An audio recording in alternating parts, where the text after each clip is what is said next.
সি মোৰ পৰা 1 কোটি টকা দাবী কৰিছে, 1 টকা কম হলেও নিদিয়ে। মোৰ লগত 10-15 জন মানুহ যোৱা ৰাতি আগৰাতি গৈছে, মই নিজেও আছিলো। আমি ভাই ককাই দুজনে তাক কৈছো তোমাক তাৰ পৰা মাত্ৰ 2 লাখ টকা কম দিম।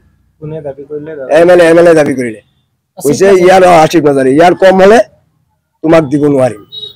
কালি যেহেতু মোৰ টকা 1 কোটি দিলে, মোৰ আঞ্চলিক চেয়াৰমেন ফাইনেল আলোচনা, যোৱা ৰাতি টকাটো মই গৈ ফুলফিল কৰি ঘৰত কেছ টকা দিব লাগে, তাক ফোনপেত নলয়, কেছ টকা গৈ যেতিয়া দি আহিলো, মই চিউৰ বহি আছো ঠিকে আছে। আজি যিটো আহি পিছত আহিছে আমাৰ ফুটপুচ একো কৰা নাই, উঠা নাই।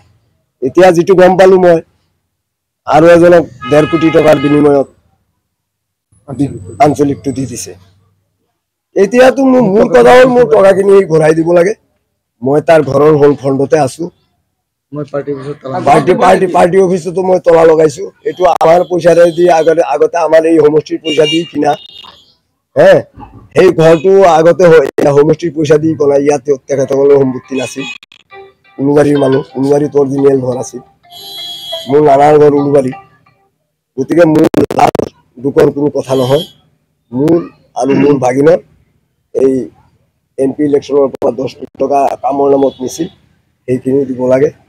আৰু মই যে ইমানখিনি লোকচান কৰি মোৰ 10 কোটি টকা মোৰ পৰা নি বেলেগক বেছি পাই বিক্ৰী কৰি দিলে, মোৰ টকাখিনি ঘূৰাই দিলে, মোৰ বেলেগ কোনো ওজৰ আপত্তি নাই।